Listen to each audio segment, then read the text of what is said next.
La parole est à vous, bien sûr. Merci, c'est vraiment une audience impressionnante, Claire Bio. Je suis vice-présidente en charge de l'industrie de santé pour Dassault Systèmes et j'ai le plaisir de modérer cette table ronde qui est intitulée Bras de contrôle synthétique, promesse ou mirage. Donc on va voir si on chante comme des rossignols ou si vous estimez qu'il y a une réalité derrière. J'espère vous convaincre qu'il y a une réalité avec nos intervenants. Je vais faire une courte introduction pour poser des définitions et essayer d'éviter les acronymes. Et ensuite, je donnerai la parole aux intervenants qui se présenteront au moment de leur première prise de parole. Donc, vous le savez, hein, dans la salle, c'est évident, un essai clinique, il comporte deux bras. On a le standard of care, donc le traitement standard ou un placebo, qui va être le bras dit de contrôle, et un bras expérimental qui va mesurer l'apport du traitement d'intérêt par rapport à ce bras contrôle. Un bras de contrôle synthétique, il consiste à remplacer dans le bras de contrôle les patients réels par des données externes qui viennent d'autres sources. Ces sources peuvent être des résultats d'essais cliniques précédents, puisque le traitement standard il a lui-même fait l'objet d'essais cliniques par le passé, ou de données de vie réelle qui peuvent être tirées de registres ou de dossiers patients. Quelques éléments d'histoire, et je vais me centrer sur l'utilisation réglementaire de ces bras de contrôle synthétiques. Vous verrez avec nos intervenants que le panel est plus large. La comparaison à des données externes, elle est utilisée depuis longtemps pour contextualiser les essais cliniques dans les maladies rares ou d'autres maladies graves sans alternative thérapeutique satisfaisante. La FDA y est favorable depuis longtemps, notamment pour des raisons éthiques, lorsque le cours de la maladie est bien connu. L'application de méthodes statistiques robustes pour faire matcher précisément des patients externes à ceux d'un essai clinique remonte à 2005. La première approbation, je regarde Corinne, c'était Amgen, Blincyto en 2014. On était vraiment dans la catégorie maladie grave sans alternative thérapeutique. Le 21st Century Cures Act de 2016 aux États-Unis a ensuite renforcé cette importance et a poussé la FDA à publier un très grand nombre de recommandations. On en dénombre une dizaine dans les 5 dernières années qui sont soit à l'état de brouillon, soit à l'état de recommandations publiées et des interventions régulières de la FDA publiquement pour soutenir les bras de contrôle synthétiques. Notamment dans des cas où il n'y a pas d'alternative thérapeutique, mais aussi dans des cas où la randomisation des patients est possible mais difficilement faisable. Et à l'inverse, évidemment, quand la randomisation est facile et éthique, alors il n'y a pas besoin de bras de contrôle synthétique. L'EMA a aussi produit une recommandation à l'état de brouillon. L'an dernier, elle reconnaît qu'un bras unique peut être justifié dans certains contextes cliniques et dans ce cas encourage la création de bras de contrôle synthétique. Elle est moins claire sur les indications. Les essais randomisés sont la norme mais sont difficiles.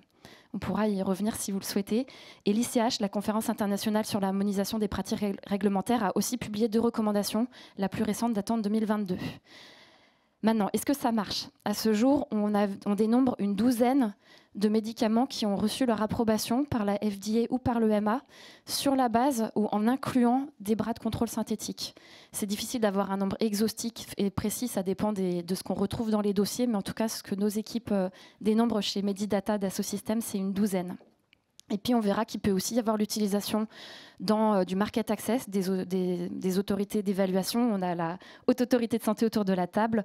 Et là, les recommandations peuvent varier d'un pays à l'autre. Je citerai le NICE, donc en Angleterre, qui a émis des recommandations favorables en poussant à l'utilisation de bras de contrôle synthétique et notamment à l'utilisation de données issues d'essais cliniques précédents parce que de qualité réglementaire et de robustesse plus grande. Je n'en dirai pas plus pour cette introduction et je vais proposer à nos intervenants pour le premier tour de table de prendre des exemples concrets et de nous dire chacun dans leurs organisations à quel type de bras de contrôle synthétique ils ont été confrontés. Et donc j'avais envie de commencer au bout de la table. Eric, je vous donne la parole. Merci Claire. Bonjour à tous. Je suis Eric Kemener, le directeur R&D de Transgène. Et je suis là avec vous aujourd'hui au titre aussi de la représentation de France Biotech, l'association des entreprises de biotechnologie, à la fois dans le domaine de l'innovation thérapeutique, du dispositif médical et du logiciel en santé numérique, a souhaité faire partie de la filière IA et cancer, parce que finalement tout ce qui s'y discute est clé dans nos stratégies d'entreprise, dans nos prises de décision. Et ce qu'on va évoquer aujourd'hui, c'est comment finalement ces initiatives, on les suit et on pourrait les intégrer dans nos démarches d'innovation thérapeutique, et aussi comment on pourrait, alors je ne sais pas si c'est modestement ou très activement, sans doute moins massivement que les collègues des grandes entreprises pharmaceutiques, mais en versant dans des initiatives de partage de données ce qu'on collecte aussi dans nos innovations cliniques. Donc peut-être pour compléter ce que disait Claire et revenir sur du concret, les exemples que j'aurai l'occasion d'utiliser aujourd'hui en parlant avec vous, c'est finalement les développements de nouvelles classes thérapeutiques. Vous le savez, en oncologie arrivent désormais des nouvelles plateformes technologiques. On sort de la petite molécule. De plus en plus, les biothérapies sont vues comme porteuses d'efficacité, de solutions un peu disruptives dans nos secteurs. La mise en œuvre clinique n'est pas facile parce qu'on s'appuie sur finalement un historique qui est pas facile à intégrer dans le design clinique. On a du mal à se comparer avec les bras historiques. Et donc, on va être, quand on va le présenter un peu en détail tout à l'heure, à la frontière entre finalement les enjeux de modélisation clinique et de conduite opérationnelle d'essai. Et peut-être le témoignage qu'on pourra apporter, c'est comment finalement ces bras de contrôle synthétique sont des outils d'aide à décision d'investissement, décision d'orientation thérapeutique pour les premiers essais qu'on va mettre en œuvre, et puis décision éventuellement d'arrêt de programme sur la base d'une perspective qui paraîtrait trop difficile à conduire cliniquement parce que la population cible est trop hétérogène, trop difficile d'accès. Merci beaucoup, professeur Bess. Je propose que vous preniez la suite. Merci, Benjamin Bess, je suis directeur de la recherche clinique à Gustave Roussy et puis je suis oncologue médical et je m'occupe de cancer thoracique. Je vais juste vous donner un cas d'école qui est, on parlait des cancers rares. Les cancers rares se multiplient parce qu'on démembre les cancers fréquents avec des sous-types moléculaires. Par exemple, dans le cancer du poumon, 1,7% des patients ont une fusion RET, 400 patients par an. C'est un cancer rare, ça fait partie de la définition du cancer rare. Un médicament est développé, 2 médicaments en fait, 80% de taux de réponse à peu près, 2 ans de contrôle de la maladie chez des patients qui ont une maladie métastatique et une survie médiane qui est entre 1 an et 1 an et demi. Donc nous, on voit ça, on dit mais c'est magique. AMM US, AMM européenne, AMM conditionnelle dans les 2 cas. Les US demandent un peu plus de données sur du monobras.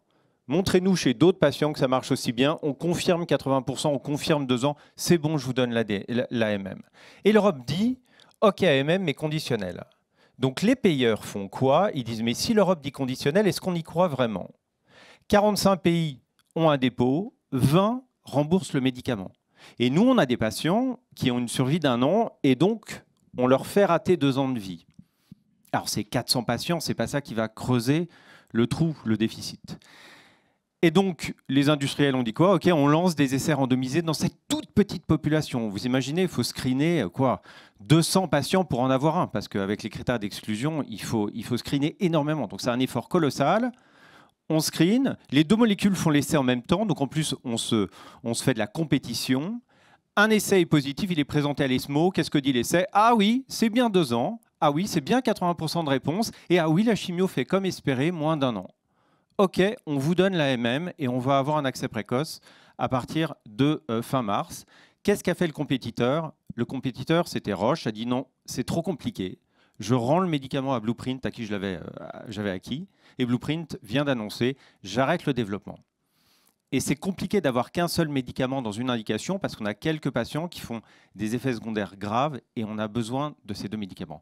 Voilà, avec un bras synthétique, cette histoire ne serait pas arrivée et je n'aurais pas dû aller dans ma salle d'attente chercher le patient pour lui dire « vous êtes dans le bras, pas de chance ». Parce que j'ai dû le faire, moi, comme clinicien.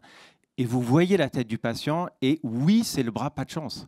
C'est perdez vos cheveux et ensuite vous aurez le traitement actif. C'est ça le message qu'on fait passer.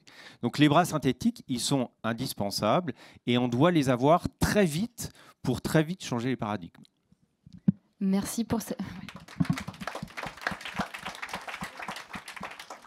Merci pour cet exemple qui est à la fois très concret et poignant, professeur. Vous parliez de remboursement donc, et d'évaluation, donc c'est une transition toute trouvée avec Antoine Vanier. Oui. Normalement, il est... D'accord. Donc je m'appelle Antoine Vanier, je suis méthodologiste au sein de la Haute Autorité de Santé. Effectivement, l'utilisation des bras de contrôle externe, c'est quelque chose qu'on a vu apparaître dans les évaluations qu'on a réalisées ces dernières années et qui nous ont posé un certain nombre de problèmes méthodologiques. Le contexte plus général, c'est que ces dernières années, par exemple, avec l'arrivée des immunothérapies ciblées dans le cancer ou dans certaines maladies rares, on a vu des développements cliniques de plus en plus accélérés. Alors la situation la plus complexe pour nous, c'est lorsqu'il y a des essais monobras seuls, puisqu'à la Haute Autorité de Santé, on réalise une analyse comparative et nous, ce que l'on veut, c'est pouvoir quantifier un bénéfice clinique par rapport à la prise en charge optimale à un moment donné, ce qu'on ne peut pas faire sans données comparatives. Et donc effectivement, pour remédier à ce problème, il nous a été proposé dans un certain nombre de dossiers ces dernières années des comparaisons avec des bras externes. Et il est vrai que dans la majorité des cas, on n'a pas été en mesure de valoriser ces données parce qu'on n'avait pas les garanties méthodologiques qui nous assuraient qu'on allait prendre une décision avec peu d'incertitude. Puisque effectivement, ce type de comparaison, qui repose quand même sur des données qui à la base n'étaient non randomisées, sont bien plus complexes sur le plan méthodologique à réaliser qu'un essai randomisé contrôlé. Ce qui fait que ça nous a amené à clarifier notre position vis-à-vis de l'utilisation de ces données dans une publication qu'on a proposée en février 2023 dans le BMJ Evidence-Based Medicine. Alors, la première chose, en fait, les enseignements qu'on en retire, c'est que déjà, nous, la première chose qu'on attend, c'est un rationnel qui justifie de l'absence de randomisation, puisque de notre point de vue, l'essai randomisé contrôlé reste le standard d'évaluation. Donc, on peut comprendre qu'il existe des situations particulières où il est difficile de randomiser, mais on attend un rationnel que la commission de la transparence va ensuite apprécier. Et par ailleurs, ce dont on a besoin, c'est d'analyses qui sont planifiées le plus tôt possible, c'est-à-dire qu'en fait, l'utilisation d'un bras de contrôle externe doit être envisagée le plus tôt possible dans un développement, que ce qui nous est proposé en termes méthodologiques est transparent pour nous permettre d'évaluer la qualité méthodologique d'un bout à l'autre, que ce soit le choix du comparateur externe, que ce soit la recherche des facteurs de confusion, que ce soit ce type de problème. Et comme ces analyses reposent quand même sur une hypothèse invérifiable, en partie, qui est la prise en compte de tous les facteurs de confusion, on attend aussi des analyses qui nous montrent qu'il est peu plausible que le bénéfice soit estimé soit à cause de confusion résiduelle. Donc l'ensemble de ces qualités méthodologiques qu'on attend, elles ont été clarifiées, que ce soit dans la publication dont je vous ai parlé, qui est en accès libre, ou que ce soit dans les éléments de doctrine d'évaluation de la commission de la transparence. Et donc, voilà, le message, c'est que si l'essai randomisé reste pour nous toujours le standard d'évaluation, on considère dans certains cas que des comparaisons des bras externes sont plausibles, mais pour pouvoir les valoriser, il y a des qualités méthodologiques qu'on attend, qu'on a donc explicitées. Voilà. Merci beaucoup. Anne-Laure, je me tourne vers vous pour voir si vous avez des exemples à nous partager du point de vue d'Unicancer. Oui, alors on a une longue expérience au niveau d'Unicancer. Nous nous sommes lancés dans les... Alors pardon, je suis directrice de la direction de data et partenariat, donc qui met en œuvre tous les grands projets d'entrepôt, bases de données de vie réelle et leur exploitation en lien avec tous les partenaires avec lesquels nous travaillons sur ces sujets. Donc nous sommes lancés dans l'aventure en 2014 grâce à des partenaires majeurs qui ont soutenu la constitution de bases de données de ce type. Ce sont le programme ESME qui notamment cible les indications seins et poumons.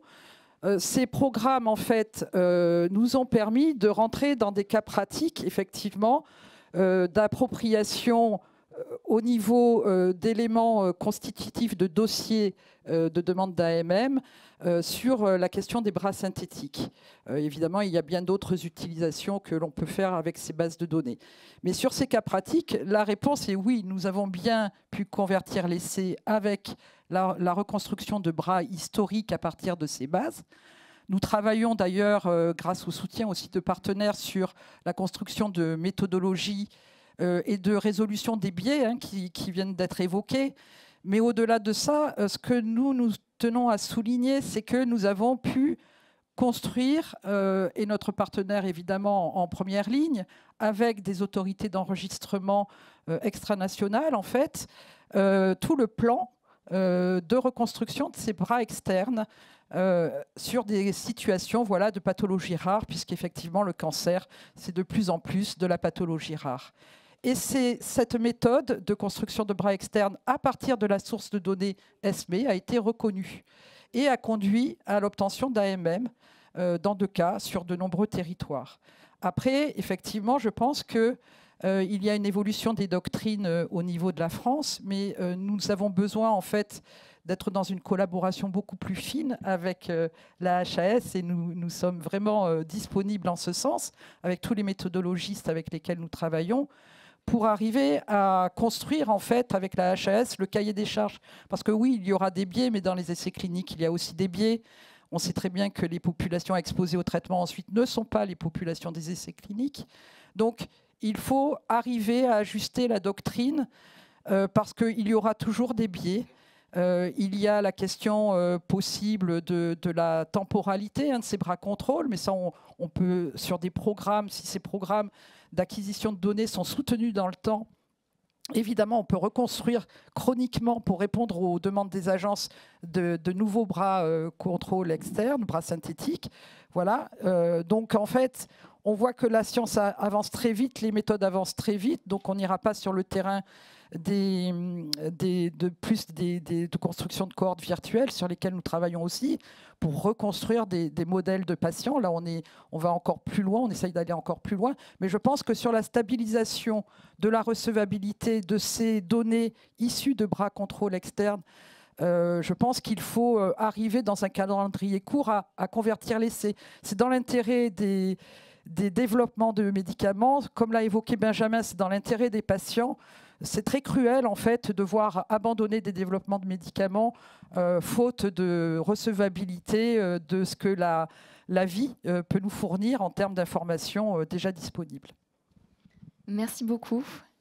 Patrick, de votre côté, des exemples à partager? Oui, bonjour, Patrick Benchaka, directeur médical Novartis. Alors, tu m'as ouvert un peu la porte. Nous, on essaye d'aller encore un petit peu plus loin. Et en fait, on va parler de modélisation in silico, c'est-à-dire la modélisation complète d'une mécanistique d'une maladie, par exemple le cancer du poumon.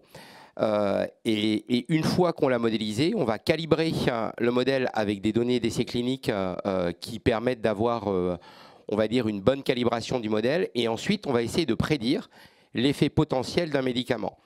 Et on est en partenariat avec une petite biotech française qui s'appelle Nova Discovery et qui, de manière récente, a publié en gros 48 heures à l'avance les résultats d'un essai clinique de phase 3 qui était présenté 48 heures plus tard à l'ASCO. Et donc, leur prédiction était bonne. Et donc, leur modèle dans le cancer du poumon a permis de donner des résultats, on va dire, très prédictifs de la potentialité. L'intérêt de ces... on va dire, de cette modélisation, elle permet dans certaines maladies rares, à partir d'un bras contrôle ou d'un bras traité, ensuite de remodéliser la maladie et d'essayer d'obtenir des résultats de phase 3 comparative.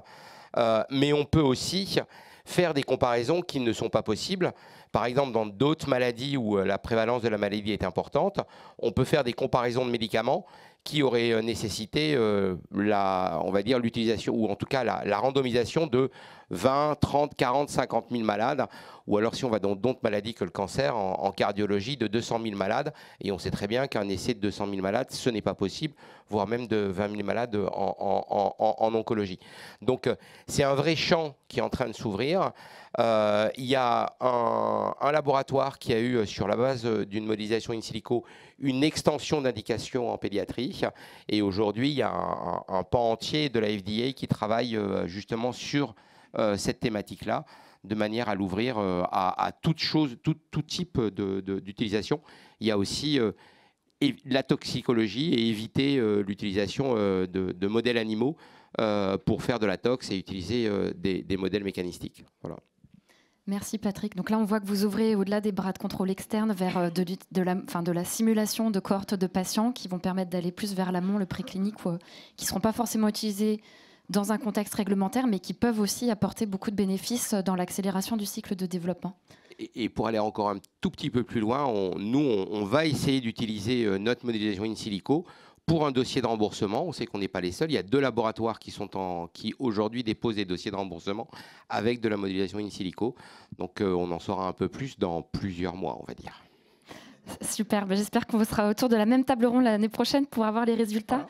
Peut-être de manière rapide sur un deuxième tour de table, j'aimerais mettre quelques chiffres de temps gagné ou de valeur pour les patients ou pour les professionnels de santé sur ces bras de contrôle synthétique. Eric, vous représentez France Biotech. Pour une biotech, c'est quoi la valeur d'un bras de contrôle synthétique?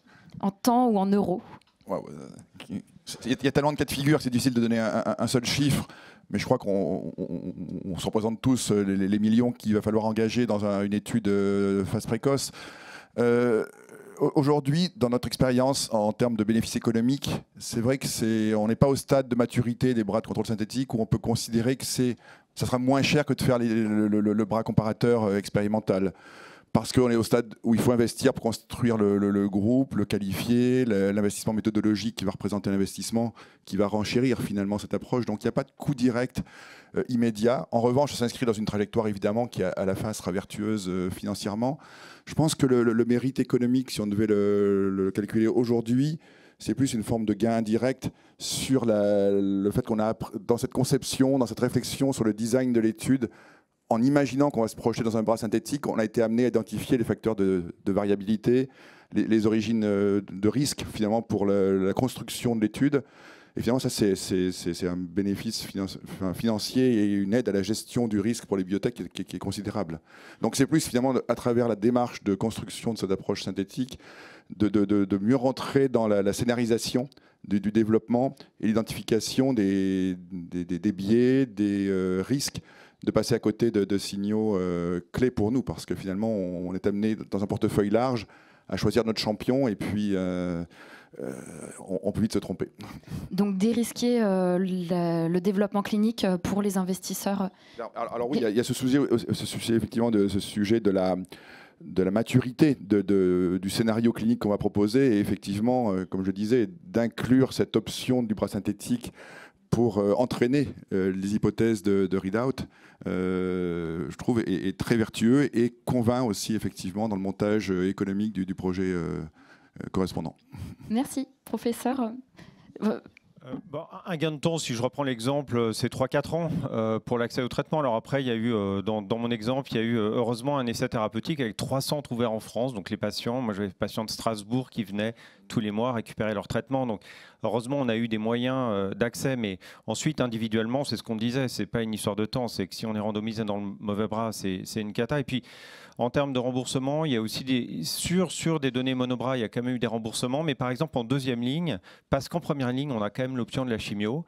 Et donc, c'est pas seulement gagner du temps sur le développement, c'est pour le patient, gagner du temps d'accès aux médicaments par rapport au début de la maladie métastatique. Très clair. Antoine, du point de vue de la HS Alors, moi, je peux pas forcément me prononcer, on va dire, de façon générale sur est-ce que ce type de développement va forcément entraîner des gains de temps. J'imagine qu'il y a des situations où ça le sera. Après, je pense malgré tout que l'ensemble du travail méthodologique qu'il y a à faire pour réaliser une comparaison à un bras externe de qualité, ça reste quand même un travail substantiel. Donc je pense que ça se pèse situation par situation. D'autant plus qu'en regard, on peut quand même mettre en avant aussi le fait que dans les études randomisées, il n'y a pas que l'essai randomisé en bras parallèles classiques. Il y a quand même des adaptations à ce design qui peuvent éventuellement aussi avoir des gains de temps. Il y a quand même eu, alors ça n'est pas dans le cancer, mais il y a quand même eu l'exemple de Recovery pour le Covid en Angleterre qui a quand même montré qu'on pouvait proposer des réponses assez rapides.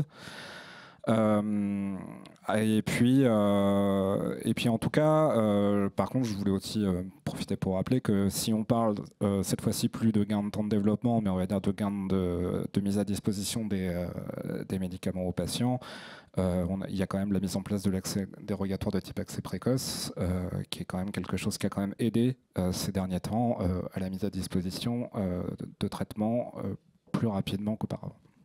Merci Antoine. Alors, vous voyez des... Oui, alors c'est un sujet, l'économie là-dedans, c'est un sujet qui touche aussi bien les producteurs de données que les utilisateurs. Donc c'est régulièrement évoqué au sein d'Unicancer avec nos partenaires, etc.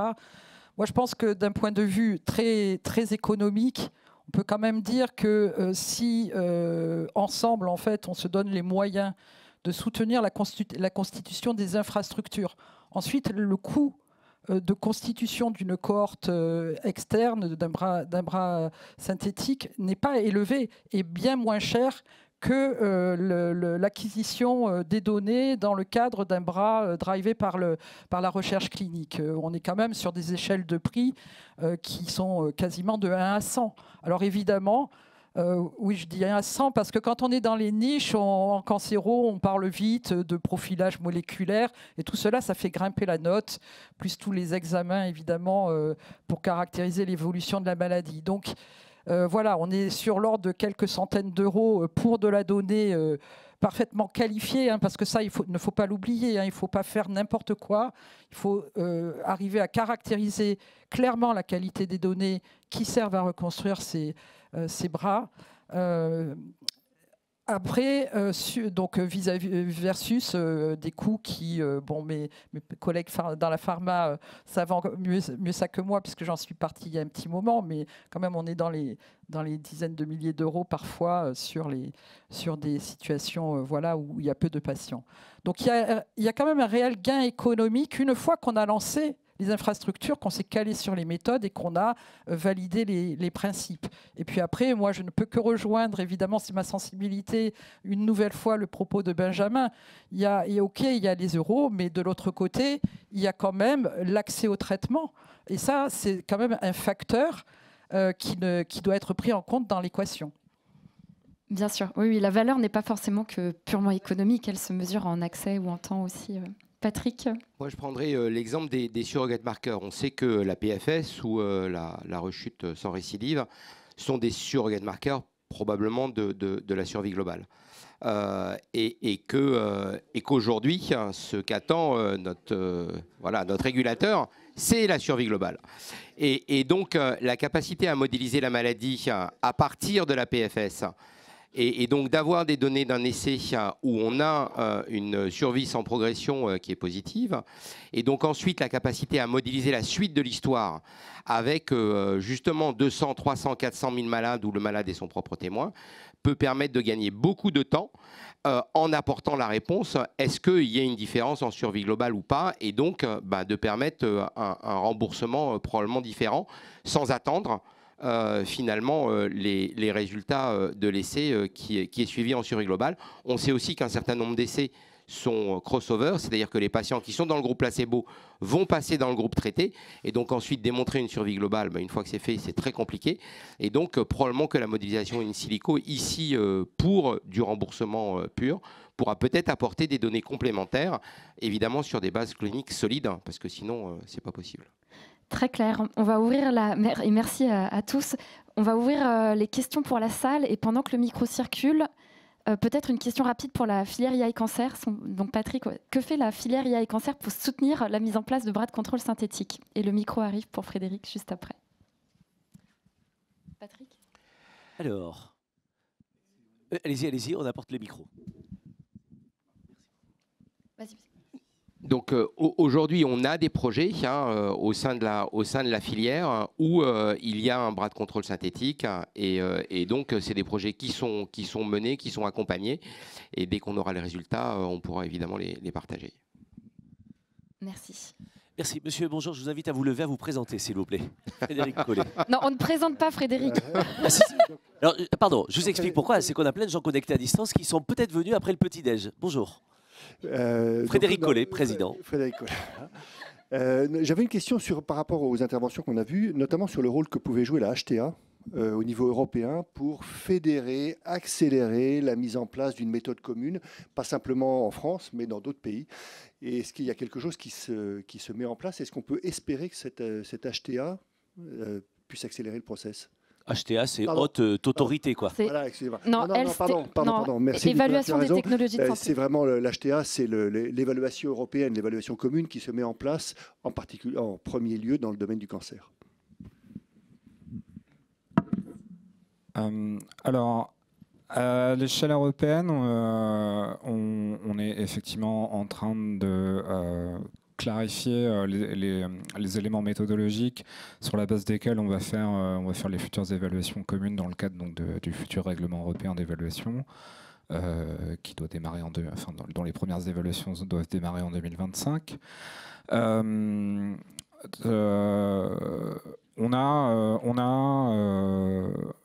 On a toute une guidance qui est rédigée autour de la problématique plus générale des comparaisons indirectes, dont les comparaisons externes font partie. Donc en tout cas, à l'échelle européenne, on a, on va dire, standardisé les éléments d'évaluation qui sont présents dans les futures évaluations communes si ce type de méthode nous est présenté. Donc c'est quelque chose qui a été méthodologiquement pris en compte à l'échelle européenne. Voilà. Professeur ? Oui, simplement, moi j'aimerais beaucoup qu'on construise des choses, par exemple qu'on se mette d'accord sur des bases de données européennes qu'on utilise et tout le monde est OK.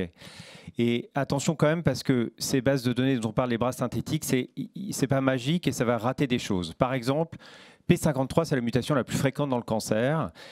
On ne la rapporte pas dans les bases de données. La moitié des poumons sont mutés P53. En fait, il y a un inhibiteur pour Y220C, c'est 1% des mutations TP53. Et cet inhibiteur, il peut fonctionner dans cette mutation. Si on va sur des grosses bases de données, on n'aura pas l'info de cette population. Donc, il nous faut aussi en parallèle ce que j'appelle des deep cohortes, c'est-à-dire des cohortes très bien caractérisées pour lesquelles il nous reste du matériel tumoral. Et on va pouvoir analyser les marqueurs du futur qu'on ne connaît pas encore maintenant. Très clair. Merci. Une question au fond de la salle. Oui, bonjour, Dima Samaha, IQVIA France. Le micro plus près. Oui, pardon, je suis pas très fan de ça.